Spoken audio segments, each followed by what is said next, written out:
Hi everyone, Let's Go Tano here, the internet's busiest music nerd, and it's time for a review of the somewhat new album from Black Lips, Satan's Graffiti or God's Art. Atlanta Flower Punks, the Black Lips, are back with a brand new album, their first in like 3 or 4 years. Their last record was Underneath the Rainbow in 2013. And I was pretty excited to listen to this album because, oddly enough, I consider myself like a fan of this band. For whatever reason, this band's wild, sweaty, punky, post-hippie takes on the sounds of garage rock and country music really targets an itch that few bands scratch. However, looking back, I've been an absolutely awful fan of this band and have not been very supportive of their work. I mean, I own and have owned a lot of their stuff, but like, I don't know, you wouldn't think I enjoy this band looking at my review catalog. I mean, my 2009 review of 200 million thousand got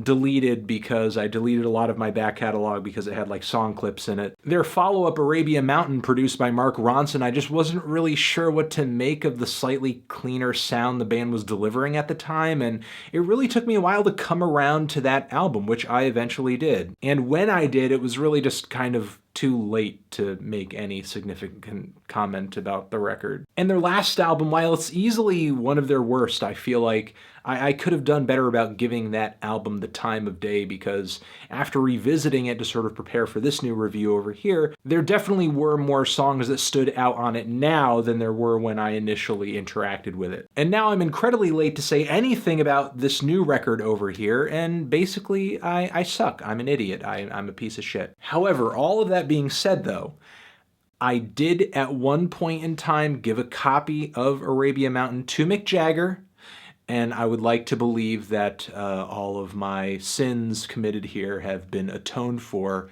with that action. Anyway, I'm not gonna lie, I am somewhat impressed with what the Black Lips are trying to do on this new album. This is one of the longest albums the band has ever put out, if not the longest. It's just under an hour, and on this thing, the group essentially tries to take their very grimy sound and turn it into something grand. The production still sounds distorted and kind of ugly and covered in muck. It smells like it could use a shower too, but the band seems to be adding more horns and keys and just more instrumental dynamics all around just to kind of give the record a bit more body. And then there's the flow of the record, which the band punctuates with these interlude tracks, and they bookend it too with an overture and a finale. And it seems like overall there's kind of a greater sense of how the songs are flowing into each other, how the first leg of the record sounds distinctly different than the last leg of the record. The song Occidental Front kicks the album off really well. It's like turning the key in a muscle car and instantly going from 0 to 60. A lot of the tracks on the first half of the record are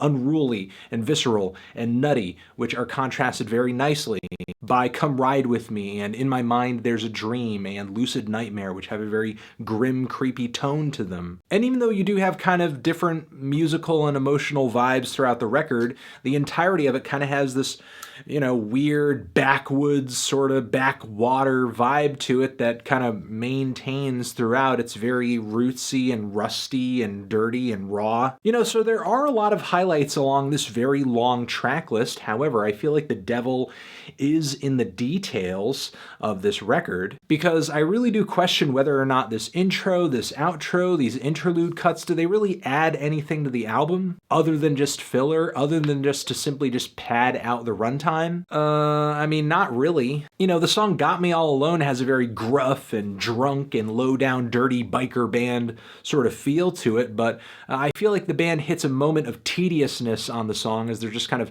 jamming with no real direction or, I guess, goal in sight. It's like I'm listening to the Dead Milkmen try to create a parody song for a band that would play the seedy bar in Twin Peaks, or I don't know, like a Cramps impression gone wrong. Though certainly this track is better than Bongo's Baby or Electric Spiderwebs, which seem even more pointless. In addition to this, there are at least a few legitimately written tracks that actually could have been cut from this sort of flabby album, like the song Wayne, which has one of the worst first and most basic melodies on the entire record get so old so fast.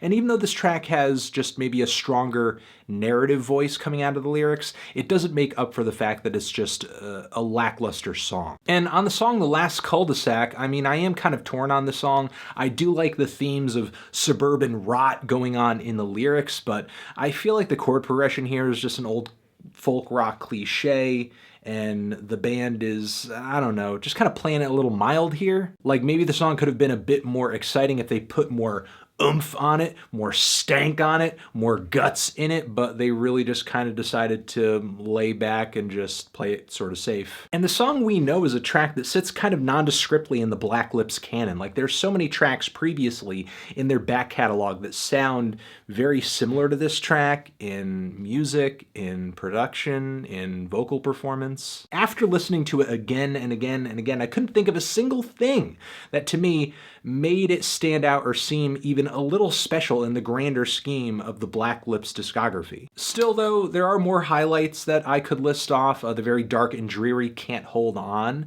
Also the very catchy, passionate, and potentially controversial Crystal Night, which at first sounds like a kind of loose satirical piece of doo-wop, something Frank Zappa would have done back in the day, sort of like Frank the Cavaliers' Last Kiss or something like that. But instead of losing your best girl in a car crash, the protagonist sings about losing his loved one in the Holocaust.